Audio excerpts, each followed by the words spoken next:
So hello friends, good morning. তোমরা সবাই কেমন আছো? আশা করছি তোমরা সবাই ভালো আছো। আমিও অনেক অনেক ভালো আছি। Welcome back to my new blog. তো চলে এসেছি আবার একটি নতুন ব্লগের সাথে। তো আমি সকাল সকাল রেডি হয়ে যাচ্ছি ঘুরতে। তো আজকে আমি যাচ্ছি জয়গা। তো আমার বয়ফ্রেন্ড, হাজব্যান্ড, হবু বর এর সাথে দেখা করতে যাচ্ছি। তো ভাবলাম তোমাদের সাথেও শেয়ার করি। তো চলো তোমরা ভিডিওটি দেখতে থাকো। আই হোপ আজকের ভিডিওটি তোমাদের খুব ভালো লাগলে অবশ্যই একটি লাইক করো, আর আমার চ্যানেলটিকে প্লিজ সাবস্ক্রাইব করে দিও। তো চলো এখন তো বের হচ্ছি। তো এখন সবে তো হাই রোডে আছি, এখনও যাবো বাজারে, ওখান থেকে গাড়ি ধরবো, তারপরে যাব। ও জায়গায় থাকে, তো ওখানে গিয়ে দেখা হবে। আর তোমাদের সঙ্গে তোমাদেরকেও দেখাবো আমার বরকে, গার্লফ্রেন্ডকে। তো চলো তোমরা ভিডিওটি দেখতে থাকো।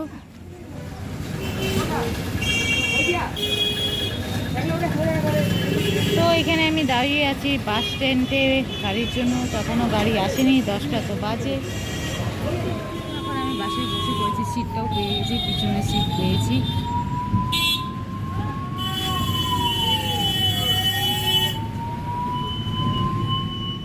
তো দেখো আমরা চলে এসেছি মথুরাতে, আর কত সুন্দর চা পাতা বাগান করেছে। তো যখনই জায়গা যায় না, এই চা পাতার বাগানগুলো দেখতে আমাকে এত ভালো লাগে, মন ছুঁয়ে যায় একবারে। তো এইভাবে দেখতে দেখতে পৌঁছে যাই আমি জায়গা। দেখো কত সুন্দর চা। আর আজকে চা পাতা সবাই তুলছিলাম, আমি এই সাইডে বসেছিলাম বলে ভিডিওটি করতে পারিনি। ওই মানে অপর সাইডে তুলছিল চা পাতাগুলি, দেখতে পাচ্ছ লোক ওখানেও আছে। তো আমি চা পাতা তুলা মানে ফার্স্ট দেখলাম। এতবার আমি যখন জায়গা গিয়েছি তখন আমার নজরে পড়েনি, আজকে পড়েছে আমার চোখে।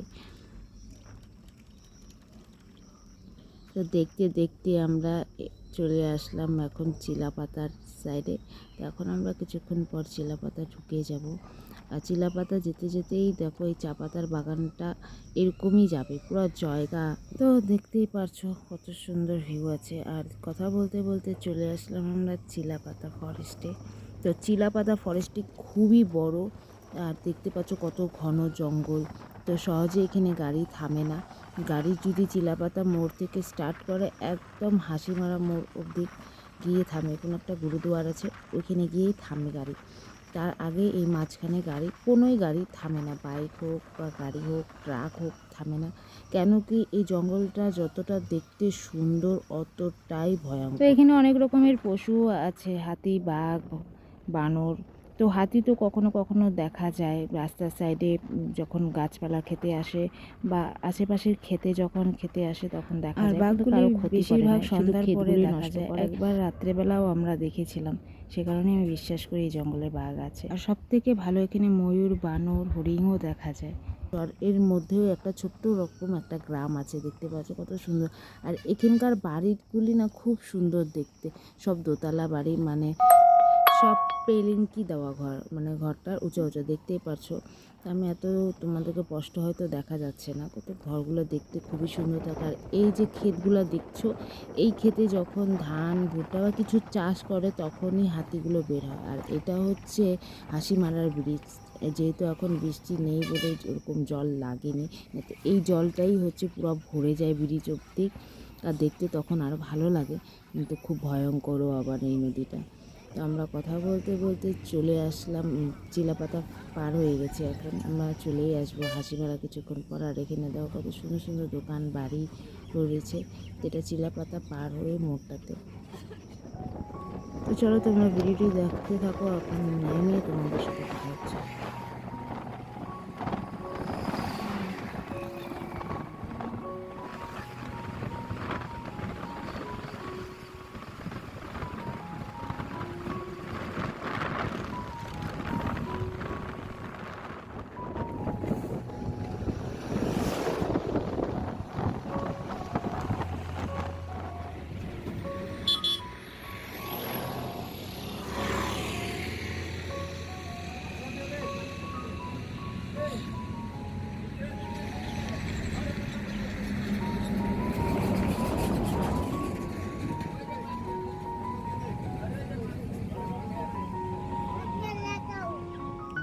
তো কথা বলতে বলতে আমি চলে আসলাম এখন হাসিমারা মোড়, এটা হাসিমারার বাজার। তো আজকে বাজার লেগেছে হয়তো, আর এরকমই এনি টাইম যখনই আসি এরকমই ভিড় থাকে। এই জায়গাটা দেখতে পাচ্ছ। আর এদিক থেকে কুচবিহার আলিপুরের গাড়িও যায়। আর বাসে বসে থাকতে থাকতে আমার অবস্থা দেখো খুব টাইট হয়ে গেছে, আর ভাল লাগছিল না একাই একাই, আর প্রচণ্ড আমাকে ঘুম পাচ্ছিল। এখন একাই একাই বোরিং হয়ে গেছিলাম। আর 2-2.5 ঘন্টা লাগে জয়ঘাট যেতে। দেখতে পাচ্ছ পাহাড় দেখা যাচ্ছে। তো হাসিমারা পার করে দিলে পাহাড়গুলো দেখা যায় দূর থেকেই, দেখতেই পাচ্ছ। আর এদিকেও প্রচণ্ড চা পাতার বাগান, আর খুব সুন্দর লাগে দেখতে।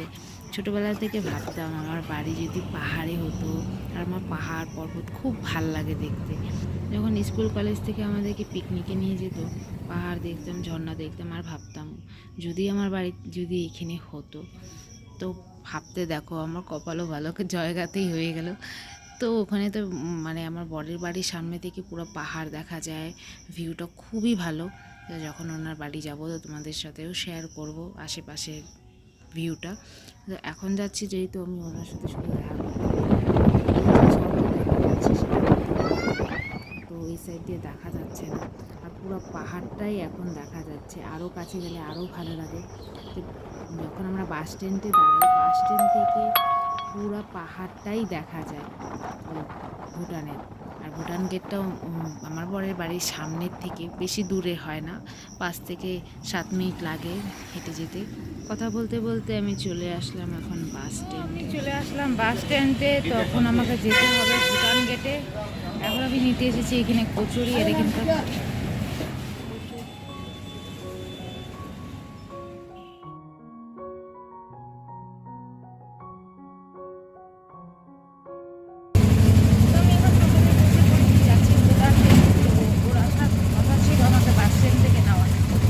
দেরি হয়ে গেছে ওর বাড়ি থেকে আসার সময়।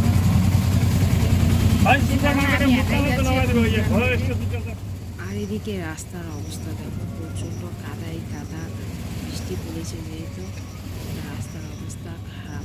আগে 5 বছর আগে যখন এসেছিলাম তখনও এরকম ছিল রাস্তা, এখনও এরকমই আছে। তো আমি চলে আসলাম ভুটান গেট। এটা হচ্ছে ভুটান গেট, এটা বড় গেট। এদিক থেকে বাস গাড়ি যায়, আর আমরা যাব ওই সাইড থেকে আরেকটি গেট আছে, আমরা ওই দিক দিয়ে যাব যেখানে আমাদেরকে ভোট কার্ড এন্ট্রি করতে হবে। কিন্তু এখনও আমার বরের কোনো আতা পাতা নাই, কোথায় যে আছে ফোন করে দেখি কোথায় আছে। তো আমি চলে এসেছি এখন ভুটান গেটের সামনে, কিন্তু আমার বয়ফ্রেন্ডের নামও নিশান নাই, ওইবা আছে এখনও। প্রত্যেকবার আমি অপেক্ষা করে, আজকে ও আমাকে অপেক্ষা করাচ্ছে।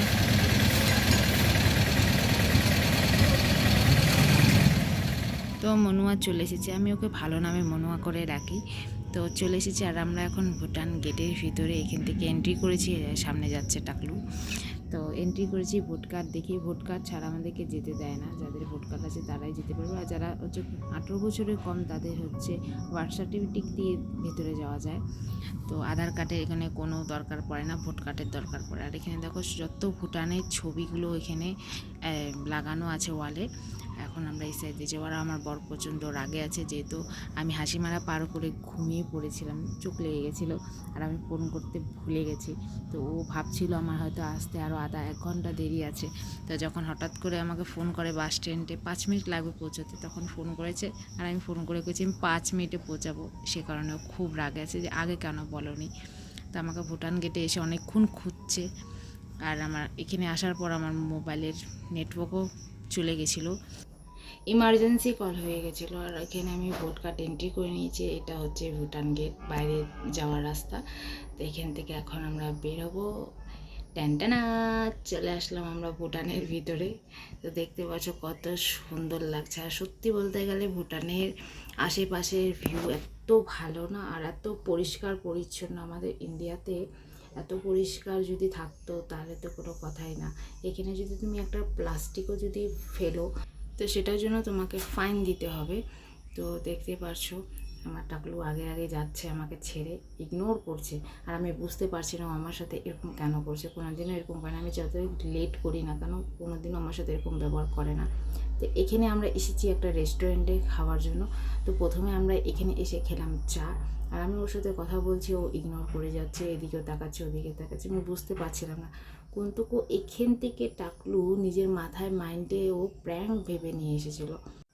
আর এইখান থেকে ও নিজের প্র্যাঙ্কটা শুরু করে, আমাকে ইগনোর করে, বলে যে না তোর সাথে আর কোনো কথা নেই, এরকমভাবে কথাবার্তা বলে। আর আমরা এখানে বসে বসে রেস্টুরেন্টে চা খাচ্ছিলাম আর কথা বলছিলাম, তো ও রাগারাগি খুব করছিল। আর আমি বুঝতে পারছি না ও এরকম কেনই বা করছে। এখন আমি যাচ্ছি বাড়িতে, আমার মনটা খুবই খারাপ। আমার সাথে এমন একটা ঘাটিয়া প্র্যাঙ্ক করেছে যে কি বলবো।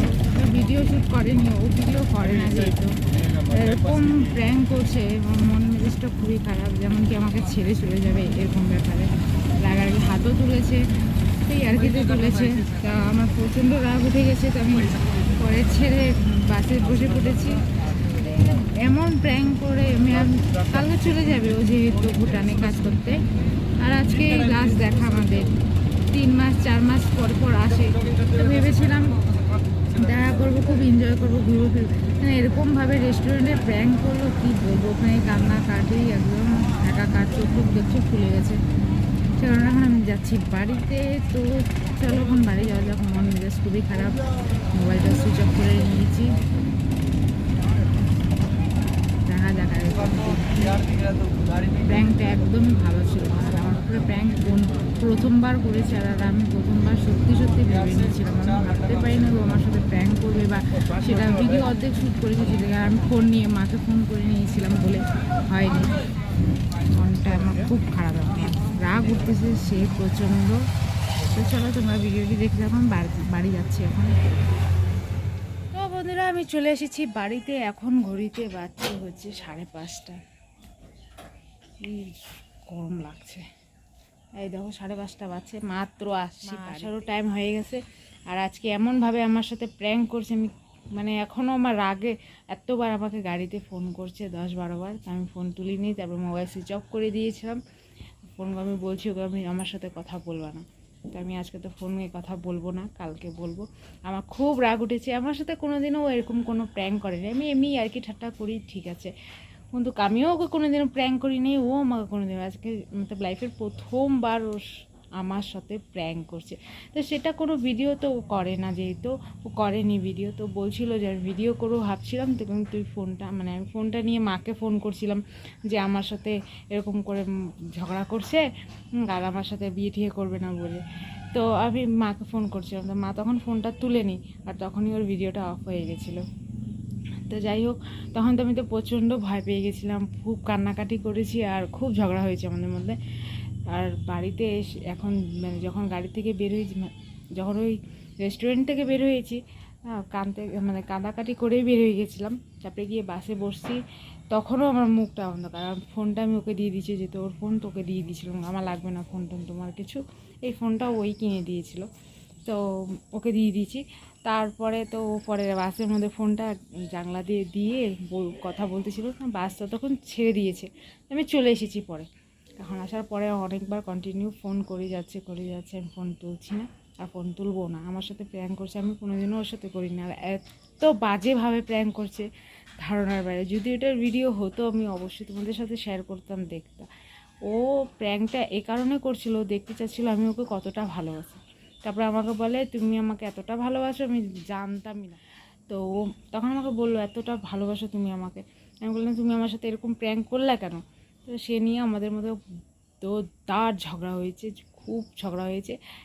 এখন তো আমি তুলবো না ফোনটা, 2-3 দিন পর তুলবো, মানে আসার পরে দেখি কি হয়। আবারও ফোন করলে আমি না, যতক্ষণ তুলবো না আমার আবার ধৈর্য হয় না।